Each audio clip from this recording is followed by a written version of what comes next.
그래서 여성분들은 폐경을 전후로 해서 이렇게 갱년기를 겪게 될 수 있습니다. 그럼 폐경이 터널을 빠져나온 상태다라고 볼 수 있나요? 폐경은 터널 가운데 있어요.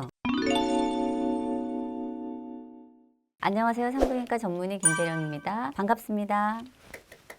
오늘은 들어가기 전에 먼저 제가 질문 하나 드릴까요? 혹시 40대에서 50대에 들어서면서 갱년기를 겪는 분들이 굉장히 많거든요. 근데 과연 한국 여성의 몇 프로가 갱년기 증상을 겪을까요? 한 50% 정도 겪지 않으실까요? 네, 정답은 97.8%입니다. 40대에 들어선 여성분들이 폐경이 되기까지 그리고 폐경이 지나서 갱년기 증상을 겪는 경우가 거의 100%에 가깝다고 할 수 있습니다. 3명 중에 1명, 한 30% 정도에서는 일상생활에 불편을 느낄 정도의 갱년기 증상을 겪는다고 하거든요. 하지만 많은 분들이 갱년기는 늘 그냥 나이가 들면 오는 거지 하면서 방치하는 경우가 많아요. 저도 산부인과 의사지만 제가 갱년기가 시작됐을 때 이게 그냥 노안가 보다 피로해서 그런 거지 라고 지나갔던 기억이 있어요. 그래서 오늘 이 영상으로 갱년기의 정의부터 혹은 예상치 못하게 이게 갱년기였어 하는 이런 전조 증상 6가지 정도 말씀드리고, 그리고 병원에 가지 않아도 집에서 실천하시면서 이 갱년기를 극복할 수 있는지 그런 방법에 대해서 얘기해 보는 시간 갖도록 하겠습니다. 이 영상은 꼭 끝까지 보셔야 합니다. 이 영상 하나만으로 굉장히 많은 갱년기 증상을 개선하실 수 있습니다. 자, 그럼 시작하겠습니다. 원장님, 저희 어머니도 갱년기신데 갱년기와 폐경의 차이가 뭔가요? 40대가 들어서면 몸에 있는 호르몬 중에서 에스트로겐이라는 여성 호르몬이 점점 줄어들게 됩니다. 30세에 들어서면서부터 점점 줄어들기 시작하지만 40대가 들어서면 가속화되는 거죠. 먼저 갱년기는 긴 터널을 기준으로 생각할 때 어느 시점에 생리가 완전히 끊기는 폐경이 와요. 생리가 완전히 없어지는 때가 오는데 여성 호르몬이 여성들의 임신도 유지시켜주고 뼈도 관리해주고 혈관 건강도 관리해주고 여러 가지 역할을 하는데 30대가 들어서면서부터 점점 여성 호르몬이 줄어들게 됩니다. 40대가 되면 더 급격하게 줄어들게 돼요. 그래서 나타나는 여러 가지 증상들이 있거든요. 그런 것들을 갱년기 증상이라고 할 수가 있습니다. 그래서 보통 완전히 생리가 끊기는 폐경이 오기 전까지 사람마다 좀 다르긴 하지만 금방 1년 정도 겪다가 오시는 분들도 있고 보통 4년에서 5년 정도 평균 겪다가 폐경을 맞이하게 되죠. 폐경을 맞이하게 되면 또 더 큰 갱년기가 오게 되죠. 왜냐하면 생리를 하지 않기 때문에 에스트로겐 여성 호르몬이 완전히 고갈된 상태거든요. 그렇기 때문에 또 갱년기가 오게 됩니다. 그래서 여성분들은 폐경을 전후로 해서 이렇게 갱년기를 겪게 될 수 있습니다. 그럼 폐경이 터널을 빠져나온 상태다라고 볼 수 있는 거예요? 폐경은 터널 가운데 있어요. 그래서 갱년기가 시작되면서부터 조금씩 증상이 악화되다가 폐경이 오고 나서 더 갱년기 증상이 악화되고 있습니다. 그래서 어느 정도 갱년기를 잘 극복하게 되면 또 폐경 이후의 갱년기가 짧은데 만약에 여기서 잘 극복하지 않으면 만성 갱년기로 가는 분들도 가끔씩 있습니다. 원장님, 그러면 내가 갱년기다, 폐경이다라는 거를 좀 헷갈리시는 분들이 많으실 것 같아요. 폐경인지 초기 갱년기인지 이런 걸 병원에서 검사할 수가 있나요? 일상생활을 하다 보면 많이 피로감을 느낄 수가 있어요. 잠도 잘 안 오고 아침에 일어나서 몸이 붓기도 하고, 근데 그런 게 피로해서 그런 건지 갱년기 때문에 그런 건지 사실은 잘 모르세요. 그러면서 이제 시간을 보내오거든요. 그런데 어느 순간부터 생리가 불규칙하기 시작해지는 분들이 있어요. 생리 불규칙. 그러면서 병원에 오시게 되거든요. 오시게 되면 혈액 검사를 통해서 수치로 나타나게 되죠. 이 수치를 보고 어느 정도쯤에 갱년기가 폐경이 오겠다, 아니면 지금이 폐경으로 가는 길에 있다, 이제 그런 것들을 알 수가 있습니다. 이제 생리가 불규칙해지기 시작하면 산부인과에 오셔서 초음파 보시고 혈액 검사를 통해서 이제 어느 정도 생리 기간이 남았는지 폐경으로 가까이 갔는지 그거를 알 수가 있습니다. 원장님, 내가 갱년기다라는 걸 미리 알아차릴 수 있는 전조 증상들 몇 가지 좀 소개 부탁드려도 될까요? 1번, 생리 주기가 변화하게 되는데 대부분 28일에서 30일 주기가 많거든요. 그런데 이제 폐경으로 가까이 가시는 분들은 이게 25일로 짧아지고 21일로 짧아지고 또 3개월에 한 번씩 하시고 이런 식으로 텀이 길어지게 됩니다. 이건 한 달에 한 번씩은 하시는 거죠. 근데 이제 3개월에 한 번씩 하시면서 생리 주기가 짧아지다가 불규칙하게 변하게 됩니다. 아까 말씀드렸듯이 여성 호르몬 에스트로겐이 몸에서 점점 적어지면서 뇌하고 영향을 받는 것들이 불규칙하게 되기 때문에 이렇게 폐경으로 갈 수가 있습니다. 원장님, 원장님 그러면 원래 생리 주기가 조금 불규칙하신 분들이 계시잖아요. 네. 이런 분들은 내가 갱년기다라는 걸 어떻게 할 수 있을까요? 네, 좋은 질문입니다. 생리주기의 변화가 오면서 다들 너무 흔하게 알고 있는 안면홍조나 안면홍조라는 거는 더운데 들어가거나 그러지 않아도 얼굴이 갑자기 열이 확 올랐다가 떨어지는 걸 말하는 거예요. 굉장히 당황스럽거든요. 아니면은 발한, 요 목 뒤로 엄청 몸이 뜨거워져요. 뜨거워졌다가 땀이 확 났다가 또 가라앉고 이런 증상들이 있어요. 이런 것들을 이제 겪으시기 시작하신다. 그러면은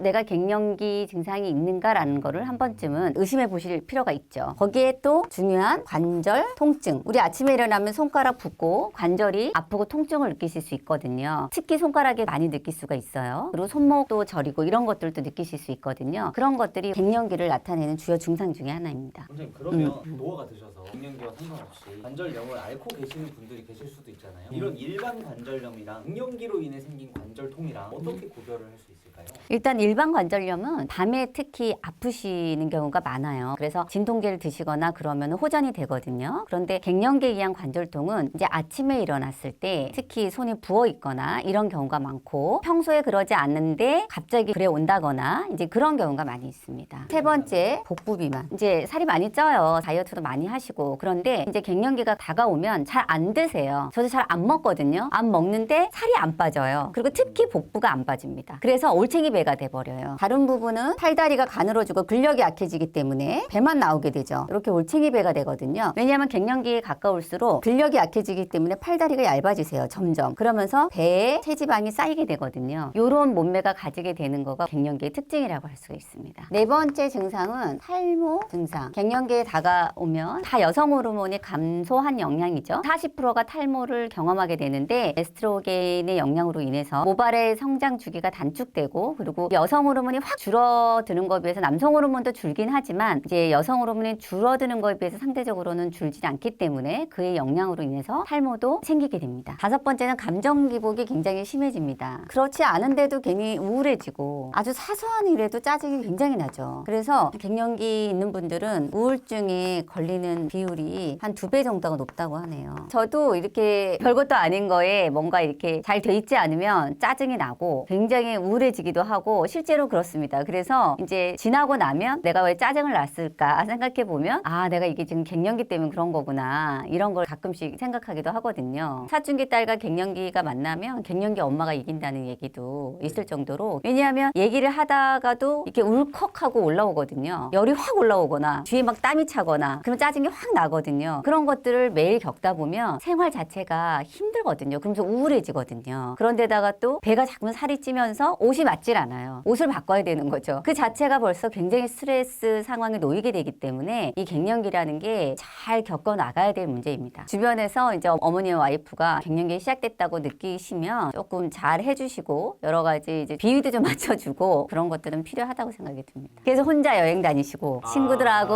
50대는 친구들하고 여행 가잖아요. 네네네. 그런 이유가 친구들하고는 가서 이제 수다 떨고 이러면서 놀 수 있는데 남편하고 여행 간다. 그러면 여행 가서도 뒷처리를 해야 되잖아, 엄마가. 그런 것들이 너무 피곤한 거죠. 왜냐하면 이제 친구들 만나면 같이 갱년기를 겪기 때문에 이런 얘기들을 소통을 하고 공감도 되고 서로 그런 것들을 알거든요. 그러니까 이해가 되는데 남편이나 식구들하고 가게 되면 그 뒤치다거리 또 엄마가 해야 되잖아요. 얼마나 짜증이 나겠어요. 그러니까 이제 혼자 있는 시간도 좀 필요하게 되고 시간이 지나면 나아지고 이러는 건 아니에요? 시간이 지나서 나아지는 분들도 많이 계시더라고요. 그러긴 하는데 그 시간이 짧은 분이 있고 좀 긴 분이 있고 그거는 이제 사람마다 조금 다른 것 같아요. 그리고 또 궁금한 게 생리가 멈추는 게 이제 폐경이잖아요. 그 전부터 이런 증상들이 나타나는 건가요? 아니면 생리가 멈추고 나서부터 이런 증상들이 나타나는 건가요? 생리가 멈추기 전부터 전조 증상으로 이런 것들이 갱년기 증상이 나타나요. 그런데 폐경을 딱 겪고 나면 더 이게 좀 심해지는 그런 게 보일 수 있습니다. 그래서 폐경이 되고 나서 한 1, 2년은 안면홍조도 가끔 있고 발한도 가끔 있고 지내기 그렇게 어렵지 않다 이런 분들이 많이 있어요. 그런데 그 1, 2년 정도가 지나고 나면 되려 심해지시는 분들이 많이 오세요. 그래서 이제 약을 좀 먹어볼까 그러신 분들이 있거든요. 원장님 이번에는 갱년기에 좋은 음식들 몇 네네. 가지만 추천 부탁드려도 될까요? 에스트로겐이라는 여성 호르몬이 급감해서 생기는 게 갱년기잖아요. 그렇기 때문에 그 에스트로겐을 많이 함유하고 있는 음식을 먹는 게 포인트입니다. 그 중에서 가장 중요한 게 콩류죠. 콩이 에스트로겐이 굉장히 많거든요. 그래서 천연 에스트로겐을 공급할 수 있는 게 콩이기 때문에 콩류 음식을 많이 먹으면 되게 도움이 됩니다. 예를 들어 잘 아실 거예요. 두부, 된장찌개, 청국장 같은 거 이런 것들이 여성 호르몬을 많이 함유하고 있기 때문에 굉장히 도움이 되고 석류 같은 것들도 굉장히 도움이 된다고 나와 있습니다. 그리고 또 여러 연구 결과에 보니까 한국이나 일본 여성이 서양의 여성들보다 갱년기 증상을 겪는 프로테이지가 좀 낮다고 해요. 그 이유가 바로 콩류를 많이 섭취하고 있기 때문이라고 합니다. 갱년기에 좋은 음식 두 번째는 등푸른 생선입니다. 고등어나 삼치, 오메가3를 많이 함유하고 있기 때문에 갱년기 때 오는 심혈관 질환이나 이런 것들을 낮출 수 있고 안면 홍조, 관절 이런 염증을 낮출 수 있는 아주 효과적인 역할을 할 수가 있죠. 또한 우울감도 줄여드는 역할을 하고 있답니다. 특히 중요한 게 이제 폐경 후에는 에스트로겐이 혈관을 보호하는 역할을 하는데 그게 이제 많이 줄어들게 되죠. 그래서 오메가3가 이런 혈관 보호에 의해서 심혈관에 어떤 효과를 주는 것으로 알려져 있습니다. 그렇기 때문에 주 2회 정도 오메가3가 많이 함유된 생선을 먹는 것을 권해드립니다. 갱년기 때 꼭 필요한 영양제, 비타민 D는 중요하다는 거 다들 알고 계시고 비타민 D, 비타민 K2를 같이 흡수했을 때 흡수율이 굉장히 높아지고 특히 이로 인해서 고관절 골절이나 척추의 골절 그리고 비척추 골절 이런 것들을 굉장히 줄인다고 해요. 전체적으로. 두 번째 갱년기에 좋은 영양제로는 대두 이소플라본입니다. 대두의 이소플라본은 안면 홍조에도 좋고 골밀도 그리고 심혈관 건강 유지에 되게 도움이 되기 때문에 이것도 영양제로 추천을 드립니다. 이 갱년기 증상을 무조건 참으시는 거는 아니고 병원에 오셔서 갱년기 약이 있거든요. HRT 호르몬이라고 하는데 여성 호르몬 복용을 권해드립니다. 왜냐하면 호르몬 약은 굉장히 다양한 종류가 있어요. 또 그만큼 부작용도 있거든요. 그래서 그 부작용을 최소화하고 본인에게 맞는 증상을 호전시키는 그런 호르몬을 원장님하고 상담을 하셔가지고 선택을 하시면은 굉장히 효과를 볼 수가 있습니다. 특히 생활하기 힘드신 분들이 굉장히 많거든요. 안면 홍조나 발한 있으신 분들 이런 분들한테는 이 여성 호르몬이 거의 80% 이상 효과를 볼 수가 있습니다. 그리고 골다공증 당장 40, 50대 골다공증이 생기진 않지만 60대가 넘어가면 골다공증이 급격히 오거든요. 특히 고관절 쪽에. 그래서 골감소증이 있는 분들 그런 분들은 비타민 D, 칼슘도 말씀드렸지만 이런 여성 호르몬 치료를 하시면은 골다공증으로 빠지는 거를 막을 수가 있죠. 원장님도 이 HRT를 드셔본 적 있나요? 네, 저도 HRT를 먹고 있습니다. 왜냐하면 초창기 때는 어느 정도 이게 견딜만 했는데 이제 어느 정도 시간이 지나니까 필요한 때가 오더라고요. HRT 중에서 이제 여러 가지 약을 제가 지금 먹어보고 있거든요. 그래서 본인한테 맞는 약을 상담을 통해서 결정하시는 것을 권해드립니다. 원장님 이런 호르몬제를 먹으면 유방암에 걸린다 이런 말들이 있더라고요. 네네. 이게 사실인가요? 여성들이 여성 호르몬이 떨어지면서 실질적으로 유방암에 걸릴 확률이 어느 정도 프로테이지가 있어요. 근데 HRT 호르몬제를 먹게 되면 그거보다는 조금 더 많이 유방암에 걸릴 확률이 있습니다. 그렇지만 이제 유방암이 있는 유방암의 내력이 있거나 유방에 혹이 있다거나 이런 분들은 상황을 보고 드셔야 되고 그렇지 않으신 분들에 한해서는 보내드립니다. 그러면 방금 말씀하신 유방암에 걸릴 위험이 있으신 분들은 HRT 말고 비호르몬 치료로 할 수 있는 두 번째 방법이 뭐가 있을까요? 두 번째 방법으로는 SSRI라고 우울증을 치료하는 약들이 있어요. 근데 그런 약들 중에서 갱년기 증상을 호전시키는 그런 약들이 있습니다. HRT보다는 효과가 더 많지는 않지만 그래도 다른 위험이 있는 분들한테는 또 효과적인 분들이 있거든요. 그래서 그런 것들을 한번 치료해보는 거로 고민하는 것도 저는 좋다고 생각합니다. SSRI도 안면 홍조나 골다공증, 발한 이런 거 효과는 있지만 HRT보다는 조금 떨어진다. 그렇죠, 그렇죠. 근데 이제 증상이 갱년기 증상도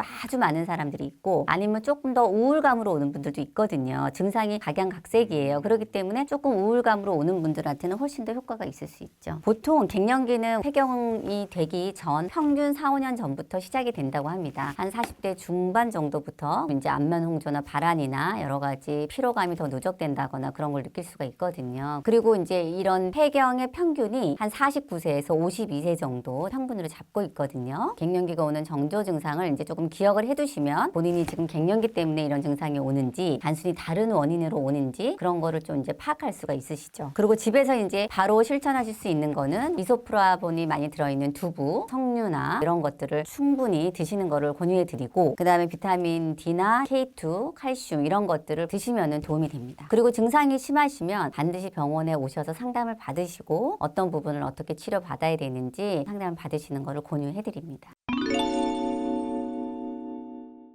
현재 한국 여성의 평균 기대 수명은 86세라고 해요. 점점 더 길어지겠죠. 폐경 이후에 30년, 40년을 더 살아야 되거든요. 그래서 이 시간을 조금 더 건강하게 보내기 위해서는 지금부터 관리를 잘 하시는 것이 필요합니다. 이 영상이 도움이 되셨다면 구독, 좋아요, 알림 설정 부탁드립니다. 궁금한 점은 댓글로 남겨주시면 언제든지 답변해드리겠습니다. 여러분의 건강한 제2의 인생을 응원합니다. 지금까지 산부인과 전문의 김재령이었습니다. 감사합니다.